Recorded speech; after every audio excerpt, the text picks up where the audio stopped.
tree. Smoke so much weed you wouldn't believe. And I get more ass than a toilet seat. 3 to the 1, from the 1 to the 3. I met a bad bitch last night in the D. Let me tell you how.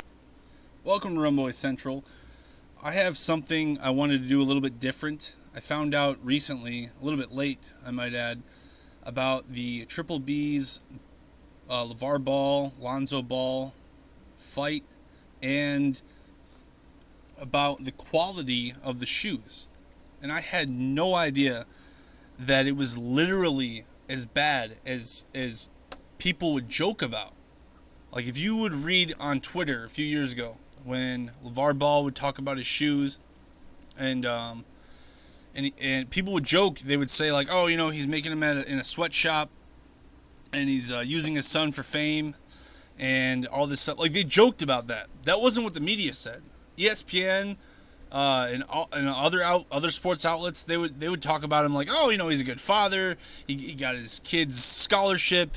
You know, he's coaching them to be good people and stuff like that, and good players.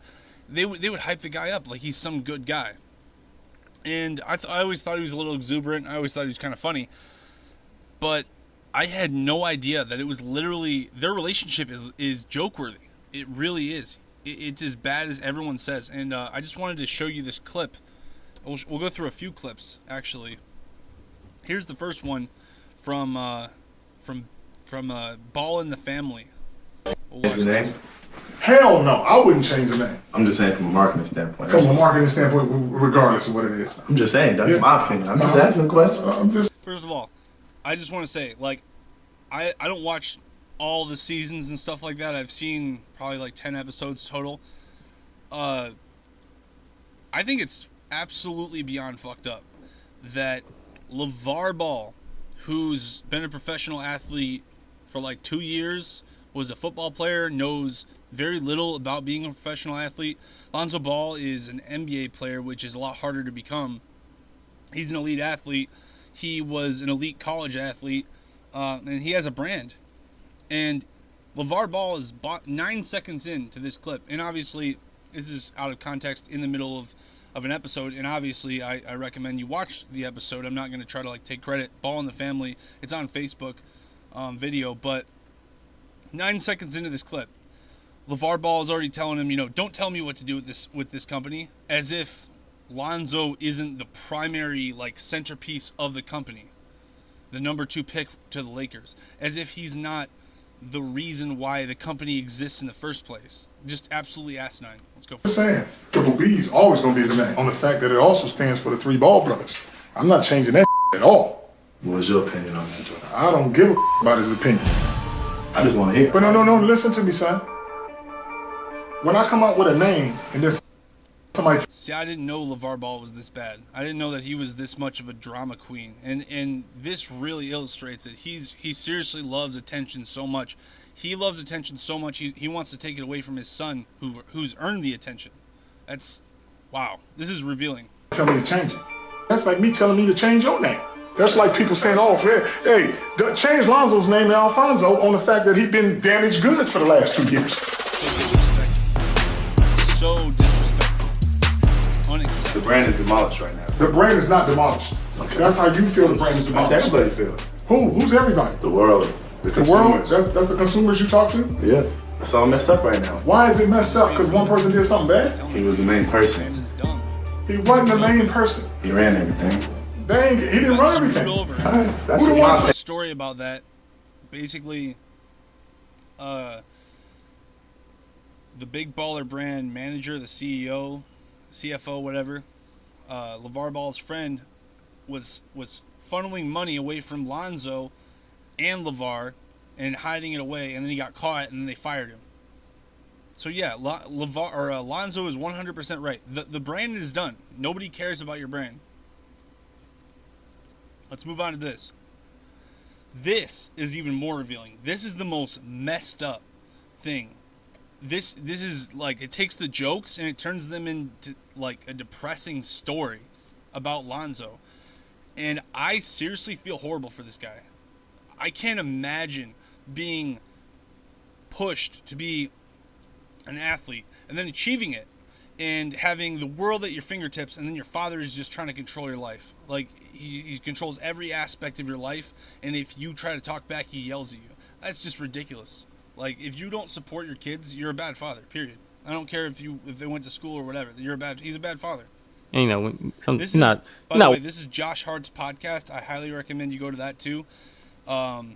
Yeah, let's hear what Lonzo has to say about the truth of the Big Baller brand shoes on Josh Hart's podcast. watching the game the whole. Keep it a bean. You're not watching the game the whole time. What are you bro. watching? Like you looking in the crowd. You looking at jumbotron. You just seeing what's going on in in the gym, and like it was literally like I tell you at least 4 or 5 times a game they just like they flashed those shoes. It wasn't him in the jersey. It wasn't in the stat line. It was just what shoes he had on. It was Yeah. Like, I mean, that it was was- unprecedented. that It was really the was. biggest No one knows the real story about them shoes, though. it was about Them ZO2s I was playing in, they was not ready. they were. Really? What happened? Like, why? Bro, like, no one knows this, but Demo had a backpack, and he had extra, like, 4 pairs of shoes in there, 'cause I had to switch them every quarter, because they would just rip. 2 things to address in that segment right there. Excuse me. The first thing is that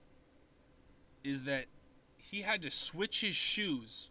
The first and most important thing is he had to switch his shoes periodically through the game, multiple times. ESPN did a video on this. I'm not going to show it, obviously, but ESPN did a video on this, and I didn't realize that was the case. And the second thing I want to acknowledge is that you heard Josh Hart say that the cameras weren't focusing on Lonzo. They weren't focusing on his stats. They weren't focusing on how good he was playing. They only zoomed in on his shoes because of how boisterous his father would talk to the media. Basically, he was just a headline cover. So they were using Lonzo as a puppet. Lavar was, and the media was. And Lonzo was just trying to play basketball, which is depressing. It's absolutely depressing. So, like, if I had to say, like, why the first 2 games, like, the real truth is, like, yo, You them heard it shoes here. just wasn't ready. So I'm like, I'm on the phone, like, this was when Allen was running everything. I'm like, yo, like, I'm not playing in them shoes. Like, I don't care, bro. He's like, all right, just switch every brand every game. I'm like, all right, cool. Wow. So that's how that happened. I'm like, if you literally have my shoes from those games, like, they're just, Fuck you, dude. like, exploded, bro. Like, no, I don't know how I didn't get caught. Why did you wear them? Just because you guys had like Because they're my shoes. And you're like- I had to and you were debut like- them. Like, you we had had stirred up the gassed hype and it. shit? We went so far with it. I'm like, Can't stop now. I'm like, cool. I can get a quarter in, but that's it. We gotta switch them every quarter. Yeah. And like nobody noticed. And by the end of that quarter, like they were beat up. Y'all So played I'm it like, off. man. And it's crazy. Right when I switched my shoes, and all of a sudden, magically, I got good again. I was like, So you're gonna use your son. You're gonna put him on a stage where he has to play 82 games with the best NBA players, the best basketball players in the world, at the highest level, playing against the best basketball players, and you're gonna give him some cheap Chinese shoe that you probably paid like $50 for, and then you're gonna make other people pay $400 for. That is the lowest thing I think I've ever seen in sports. I knew Lavar Ball was kind of a douchebag. He was a loud douchebag, but that is the lowest thing I've ever seen. That is disgusting. That's basically using your son like a horse. And wow, that's just horrible. man. And then nobody ever talked about it. So it was What a dick. like, I never said nothing. But, I'm lighthearted. Let's give y'all Hey, the hey, exclusive. He said Appreciate the it, truth, man. It's funny because that was like I give y'all so much credit because y'all played that off so well, bro. It was because it was really like I forgot. I think it was like a media. Yeah, I mean, unbelievable. This is just I'm just gonna finish this up with showing you just one of the injuries that Lonzo suffered, possibly due to his shoe. It looks like his shoe. Ball hurt himself. Going down right now for the Rockets. 10 for 40 from 3. It's horrible. Why would you do that to your own son? Like what? For what? Just to build a brand and have your friends steal from you? I mean, wow, that guy is way worse than we thought. I mean, I don't care about what he said to Molly Karam, all that extra bullshit. I do not care about that. That was doing that to your son, man. That's dirty. anyway, dilly, thanks for watching. Definitely check out Josh Hart's podcast. Check out Ball in the Family if you want to watch Lavar Ball act like an ass clown and his kids act like normal people, trying to make it in the world, basically. Thanks for hanging out on the RUmboyz Central Pirate Ship. If you like this content, go to RUmboyz.com. There you can check out our sponsors, find more of my content, read our articles, check out our incredible content from each of the RUmboyz divisions.